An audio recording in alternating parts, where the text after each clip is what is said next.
یہ شخص سب کچھ چھوڑ کر آ گیا، جبکہ فقی جو ہے وہ مسیح کی پیروکاری کچھ حاصل کرنے کے لیے کر رہا تھا۔ اگر ہم آگے چلیں تو ہمارا جو سیکنڈ لاسٹ پوائنٹ ہے وہ یہ ہے کہ مسیح گناہ گاروں کے ساتھ کھاتا پیتا ہے، اور اس کے لیے مرکز 15-16 ہم نے دیکھی پڑھی، اور میں پھر پڑھتا ہوں آپ کے سامنے۔ اور یوں ہوا کہ وہ اس کے گھر میں کھانا کھانے بیٹھے، اور بہت سے مصول لینے والے اور گناہ گار لوگ یسوع اور اس کے شاگردوں کے ساتھ کھانا کھانے بیٹھے، کیونکہ وہ بہت تھے اور اس کے پیچھے ہو لیے تھے۔ اور فریسیوں کے فقیہوں نے اسے گناہ گاروں اور مصول لینے والوں کے ساتھ کھاتے دیکھا، تو اس کے شاگردوں سے کہا، یہ تو مصول لینے والوں اور گناہ گاروں کے ساتھ کھاتا پیتا ہے۔ بھائی یہ بندہ جو ہے یہ ہمیں ربی نہیں لگتا، یہ بندہ کوئی نیکوکار نہیں لگتا، یہ بندہ ہمیں تو گناہ گاروں کے ساتھ کھاتا پیتا، اس کو تو پتہ ہی نہیں چیز کیا ہے۔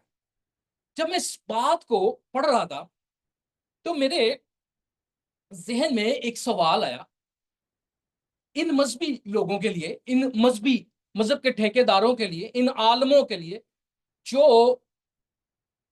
اتنے اپنے آپ کو پاک بناتے ہیں، اور یہاں پر پھر میں گیت کی وہ سطر آپ کے سامنے پیش کروں گا، بیس بدلا کیا ہوا دل کا بدلنا چاہیے، ایک دو باتیں نہیں بالکل بدلنا چاہیے۔ یہاں پر مسئلہ ہی یہی تھا، یہ مذہبی رہنما دراصل بیس بدلے ہوئے تھے۔ مذہب کا کام کیا ہے؟ گناہ گاروں کو بچانا، گناہ گاروں کی مدد کرنا تاکہ وہ اپنے گناہ سے نکل آئے۔ ان کا تو مقصد ہی یہی ہونا چاہیے تھا کہ واہ کیا بات ہے، یسوع مسیح ایک ایسا ربی ہے جو گناہ گاروں کے پاس جاتا ہے اور ان کی مدد کرتا ہے۔ لیکن یہاں پر معاملہ ہی الٹ ہے، یہاں پر مذہب کی جو آڑ میں عدالت کی جا رہی ہے عام لوگوں کی، یہاں پر عام لوگوں سے خدا کو جدا کیا جا رہا ہے۔ یہاں سے ہمیں معلوم ہوتا ہے کہ عالم لوگ جو مذہب کے ٹھیکیدار یہاں پر نظر آ رہے ہیں، وہ دراصل عام لوگوں کی مدد دیکھتے ہوئے کرتے ہوئے نظر انہیں جب آتی ہے تو وہ پسند نہیں کرتے، وہ نہیں چاہتے کہ وہ خدا کی قربت میں آئیں، وہ نہیں چاہتے کہ وہ خدا کے کلام کو پڑھ لیں، جبکہ بتایا جاتا ہے کہ اگر آپ کلام پڑھو گے تو آپ کو سمجھ نہ لگے گی۔ بھائی جی یہ خدا کا کلام ہے، اس کو ہم پڑھیں گے تو یقیناً ہمیں سمجھ لگے گی، یہ اس کا کلام ہے جو ہمیں زندگی بخشتا ہے، اور یہ کلام گناہ گاروں کے لیے آیا ہے۔ بڑی ایک عمدہ بات مجھے یاد آ گئی، ایک دفعہ کا ذکر ہے کہ ایک شخص وہ بتا رہا تھا کہ ایک جگہ پر بہت سارے لوگ جمع تھے، اور وہ لوگوں سے پوچھ رہے تھے کہ آپ جب مسیح کے پاس آئے تو آپ کی کیا گواہی تھی، آپ کی کیا کہانی تھی۔ تو ایک شخص آتا ہے، وہ سٹیج پر کھڑے ہو کے کہتا ہے، میں جب مسیح کے پاس آیا تو اس سے پہلے میں بہت بڑا چور تھا، میں بہت بڑا ڈکیٹ تھا، میں نے اتنے لوگوں کے ساتھ لڑائیاں کی، میں نے اتنے لوگوں کو مارا، میں یہ تھا میں وہ تھا، اور لوگ چکنے ہو کر سن رہے تھے۔ اور کہتا ہے ایک دن مسیح نے مجھے پکڑا اور میں تبدیل ہو گیا۔ اس کے بعد دوسرے بندے کی باری آتی ہے، اور وہ کہتا ہے کہ میری کہانی اس بندے سے بھی ہیبت ناک ہے، میری کہانی اس بندے سے بھی بہت زبردست ہے، آپ سنیں گے آپ کو اندازہ نہیں ہوگا، آپ حیران رہ جائیں گے، آپ پریشان ہو جائیں گے جب میری کہانی سنیں گے۔ تو جب وہ سنتا ہے، لوگ جو ہے بڑے حیران، کہتے ہیں اچھا اس سے بھی بہترین کہانی سنائیں، آپ کے پاس کیا ہے؟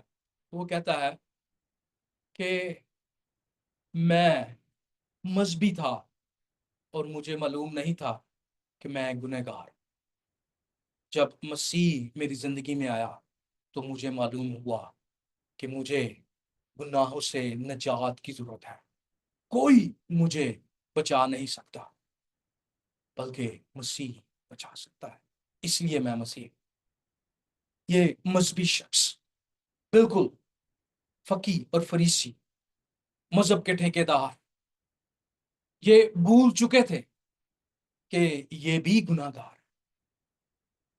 یہ بھی اس حق کے متلاشی ہیں کہ ان کی بھی مدد کی جائے۔ مارٹن لوتھر کی ایک بہت عظیم خاتم ہوا ہے مارٹن لوتھر، اس کی ایک بات جب میں یہ سوچ رہا تھا تو مجھے ذہن میں آئی، اور وہ بڑی پیاری بات۔ وہ کہتا ہے کہ اگر میں اپنے آپ کو آئینے میں دیکھوں تو مجھے پتہ نہیں چلتا کہ میں کیسے اپنے آپ کو بچا سکتا ہوں، لیکن جب میں مسیح پر نظر کرتا ہوں تو مجھے نہیں معلوم کہ کیسے میں کھو سکتا ہوں۔ زبردست بات، یہ بھی ایک عالم تھا، مذہبی عالم۔ اس نے دن میں 70 100 بار، کئی بار سینکڑوں بار وہ اپنے گناہوں کے لیے توبہ کرتا، اور اس کے اوپر ایک بہت بڑا بوجھ تھا کہ اس کے گناہ معاف ہو جائیں، لیکن یہ بوجھ کبھی نہ مٹا۔ لیکن جب وہ انجیل مقدس میں سے دیکھیں، انجیل مقدس کو پڑھنے والا، اور وہ بھی کھویا ہوا ہے۔ مذہب کی پیروکاری کرنا آپ کو جنت میں نہیں لے کے جا سکتا، لیکن مسیح کہتا ہے کہ راہ، حق اور زندگی میں ہوں، کوئی میرے وسیلے کے بغیر باپ کے پاس نہیں آتا۔ سو مذہب نہیں ہمیں چاہیے، بلکہ ہمیں مسیح چاہیے۔ سو یہاں پر جب وہ بات کرتا ہے تو وہ رومیو کے خط کو پڑھ رہا تھا، اور اس کی پہلے باب کی 17ویں آیت کو جب وہ پڑھتا ہے تو اسے صاف ایک بات نظر آتی ہے جس سے وہ حیران ہو جاتا ہے۔ وہ کیا ہے؟ اس واسطے اس میں خدا کی راست بازی ایمان سے اور ایمان کے لیے ظاہر ہوتی ہے، جیسے لکھا ہے کہ راست باز ایمان سے جیتا رہے گا۔ جب اس نے اس بات کو یونانی زبان میں، اصل متن میں دیکھا تو وہ حیران ہو گیا کہ یہاں خدا یہ کام کی راست بازی کی بات نہیں کر رہا، بلکہ وہ بات کر رہا ہے خدا ہمیں راست بازی عطا فرماتا ہے، خدا ہمیں اپنی راست بازی عطا فرماتا ہے، جس طرح اس نے ابراہیم کو عطا کی۔ اگر آپ غلطیوں کا باب 6 پڑھیں، اس کی جو ہے تیسرا باب پڑھیں، اس کی 6 اور 7ویں آیت پڑھیں تو وہاں پر صاف نظر آتا ہے، چنانچہ ابراہیم خدا پر ایمان لایا۔ ٹھیک ہے جی، خدا پر ایمان لایا، اس کوئی کام نہیں کیا، کوئی چلا نہیں کاٹا، کسی جگہ پر سفر نہیں کیا، کسی دربار پر نہیں گیا، کہاں پر ہے؟ خدا پر ایمان لایا، اور یہ اس کے لیے راست بازی گنا گیا۔ پس جان لو کہ جو کوئی ایمان والے ہیں وہی ابراہیم کے فرزند ہیں۔ یہاں پر بات ثابت ہو جاتی ہے کہ ابراہیم بھی جب راست باز ٹھہرایا گیا تو اس کی نیکی کی وجہ سے نہیں، اپنے نیک کاموں کی وجہ سے نہیں، کوئی کچھ پڑھائیاں کرنے سے نہیں، بلکہ خدا پر اور اس کی خدائی پر ایمان لانے کے وسیلہ سے وہ نجات پاتا ہے، وہ ایماندار تصور کیا جاتا ہے، وہ راست باز تصور کیا جاتا ہے۔ اسی بات کو حضرت یحییٰ استباغی ان مذہبی لوگوں کے سامنے کہتے ہیں۔ وہ کیا کہتے ہیں؟ پس توبہ کے موافق پھال لاؤ، اور اپنے دلوں میں یہ کہنے کا خیال نہ کرو کہ ابراہیم تمہارا باپ ہے، کیونکہ میں تم سے کہتا ہوں کہ خدا ان پتھروں سے ابراہیم کے لیے اولاد پیدا کر سکتا ہے۔ یہاں پر بات آپ کو واضح سنی ہوگی، لیکن مسیح اس کی اور زیادہ تشریح کرتے ہیں۔ اگر آپ یوحنا 8واں باب اس کو پڑھیں، 32 سے 47 آیت کو میں پڑھوں گا آپ کے سامنے تاکہ ہم اس کی بڑی بہتر طور پر سمجھ سکیں کہ یہاں پر مسیح کیا فرما رہے ہیں، کہ کیا ہم نیک کاموں کی وجہ سے، کیا ہم لمبے چوگے ڈال کے اور لمبی بڑی جو ہے وہ اس وقت فقی فریسی شرع کے عالم بڑی بڑی پگڑیاں ڈالتے تھے، ان کو ڈال کر وہ اپنے آپ کو راست باز بنا رہے ہیں، یا کچھ اور بات ہے؟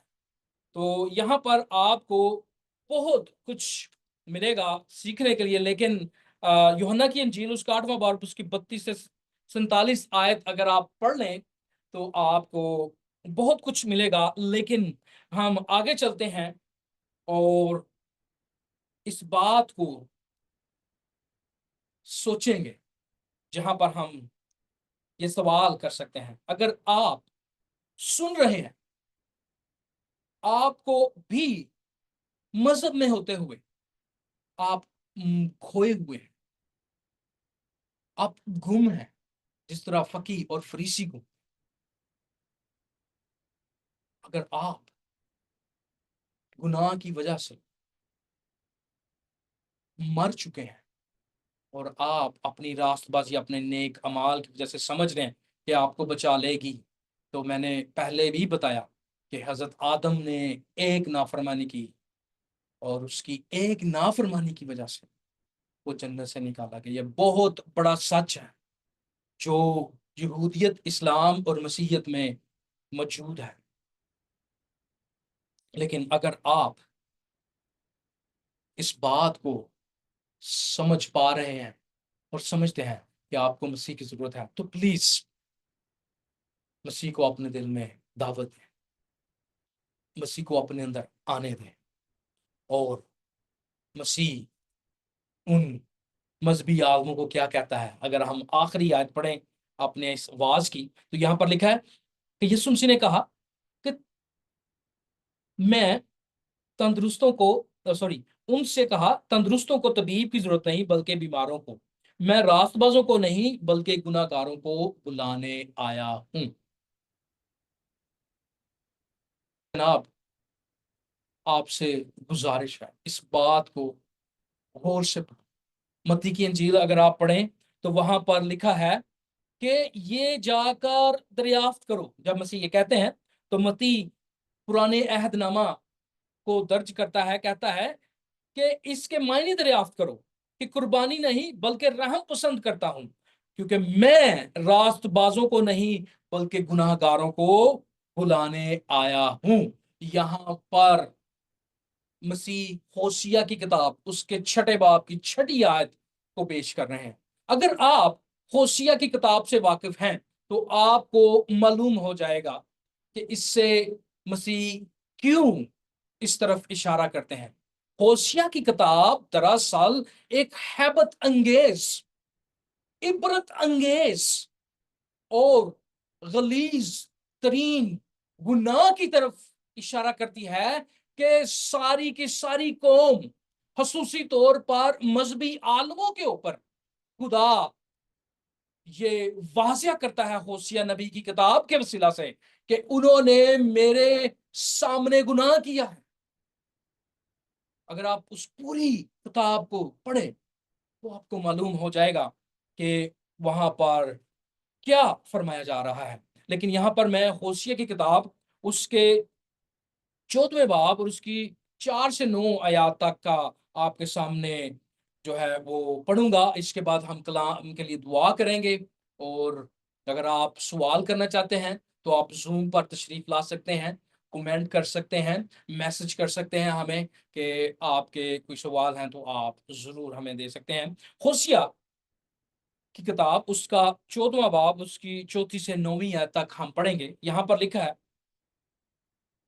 میں اس سے پہلے میں پڑھوں، میں آپ کو ایک اور بات بتانا چاہتا ہوں کہ مسیح نے جب اس کا اشارہ دیا تو نہ صرف اس نے کہا کہ دریافت کرو، بلکہ اس کتاب کے اینڈ پہ کیا لکھا ہے یہ بھی جا کے سیکھو کہ وہاں پر لکھا کیا ہے، کہ میں ہی شفا دوں گا، میں ہی آپ کو بچاؤں گا، میں ہی آؤں گا۔ یہوہ خدا یہاں پر اس بات کو ظاہر کرتا ہے، اور وہی اس برگشتگی کو، وہی اس گناہ کو مٹائے گا۔ آئیں میرے ساتھ پڑھیں، یہاں پر لکھا ہے، میں ان کی برگشتگی کو کا چارہ کروں گا۔ کیا کروں گا؟ چارہ کروں گا۔ میں کشادہ دلی سے ان سے محبت رکھوں گا۔ یہ کشادہ دلی، گناہ گاروں کے ساتھ بیٹھ کر کھانا کھانا، یہ چارہ ہے، یہ محبت ہے، کیونکہ میرا قہر ان پر سے ٹل گیا ہے۔ میں اسرائیل کے لیے اوس کی مانند، شبنم کی مانند ہوں گا۔ کون کہہ رہا؟ خدا کہہ رہا ہے، میں ان کے لیے شبنم کی مانند ترو تازہ کروں گا ان کو۔ وہ سوسن کی طرح پھولے گا اور لبنان کی طرح اپنی جڑیں پھیلائے گا۔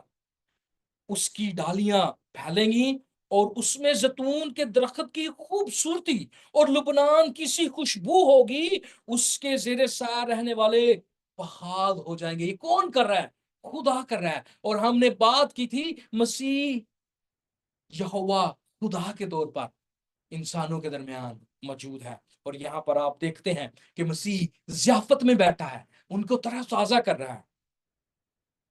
وہ گہیوں کی مانند تر و تازہ اور تا کی مانند شگفتہ ہوں گے، ان کی شہرت لبنان کی مے کی سی ہوگی۔ افرائیم کہے گا اب مجھے بتوں سے کیا کام، یہ مذہبی بت، یہ دکھاوے کے بت، یہ لمبے چوگے بت، یہ طرح طرح کی چیزیں پہن کر اپنے آپ کو راست باز بنانے والے بت، وہ توڑے جائیں گے اور خداوند کے حضور لوگ آئیں گے۔ اور میں خداوند نے اس کی سنی اور اس پر نگاہ کی، کہ کیا یہاں پر لکھا ہے؟ میں خداوند نے اس کی سنی اور اس پر نگاہ کروں گا، میں سر سبز سرو کی مانند ہوں گا، تو مجھ سے برومند ہوا۔ یہ سارے الفاظ، یہ سارے جملے مستقبل کے ہیں۔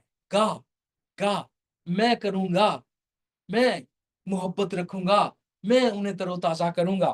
اور آگے لکھا ہے حاصل کلام دانش مند کون ہے کہ وہ یہ باتیں سمجھے، اور دور اندیش کون ہے جو ان کو جانے۔ یہ مسیح کہہ رہے تھے جاؤ، جا کر کیا کرو؟ دریافت کرو، دانش مند بنو، سوچو، خیال کرو، کیونکہ خداوند کی راہیں راست ہیں اور وہ صادق ان میں چلیں گے، لیکن خطا کار ان میں سے گر پڑیں گے۔ یہ لوگ خطا کار نہیں تھے جو مسیح کے پیچھے آ گئے، بلکہ وہ جو مذہب کے ٹھیکیدار بنے ہوئے تھے۔ مسیح انہیں بھی یہاں پر بیمار دکھاتا ہے، لیکن یہ بیماری ان کے اندر کینسر کی طرح ہے کہ وہ جانتے نہیں کہ وہ بیمار ہے۔ اس لیے مسیح نے کہا ہوشیہ کی کتاب جا کے پڑھو تاکہ تمہیں سمجھ لگے۔ اگر آپ ایسی بیماری سے مبتلا ہیں کہ آپ بھی مذہبی ہیں، لیکن آپ کو سمجھ نہیں آ رہی کہ مسیح کون ہے، آپ کو سمجھ نہیں آ رہی کہ آپ کا گناہ کتنا بڑا ہے، تو براہ کرم خداوند یسوع مسیح کے پاس ہے، جس نے کہا کہ راہ حق اور زندگی میں، جس کے بارے میں یوحنا استباغی کہتا ہے کہ دیکھو خدا کا برہ جو دنیا کے گناہ اٹھا، جس کے بارے میں یوحنا استباغی کہتا ہے کہ وہ مجھ سے مقدم ٹھہرا، وہ مقدم شخصیت یہاں پر آ چکی ہے۔ اگر آپ اسے قبول کرنا چاہتے ہیں اپنے دل کو کھول دیں اور وہ آپ کے ساتھ۔ آئیں ہم دعا کریں۔ خداوند پیارے آسمانی باپ، ہم شکر گزاری کرتے ہیں اس کلام کے لیے، جن جن لوگوں نے سنا ان پر تیری برکت ہے، جن جن لوگوں نے اسے قبول کیا ان پر تیری رحمت، تیرا فضل ٹھہر جائے، تاکہ وہ تجھ میں اور بڑھتے چلے جائیں اور طاقت پاتے چلے جائیں اور اپنی بیماری سے شفا پاتے چلے جائیں۔ تیرا شکر کرتے ہیں کہ تو بیماروں کو یکدم تبدیل کر، جو تجھے حقیقی طور پر قبول کرتے ہیں وہ صرف بیس ہی نہیں بدلتے، بلکہ وہ اندر باہر سے وہ یکتر تبدیل ہو جاتے ہیں۔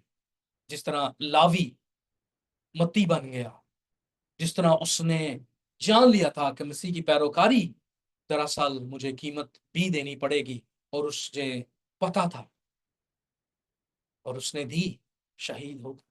خداوند تیرا شکر کرتے ہیں کہ آج جتنے لوگوں نے اسے تیرے کلام کو پڑھا انہیں اسے سمجھنے کی، قبول کرنے کی توفیق بخش، اور جتنے لوگ ہمارے ساتھ رابطہ کریں ہمیں توفیق بخشنا کہ ہم ان کی بہتر طور پر مدد کر سکیں۔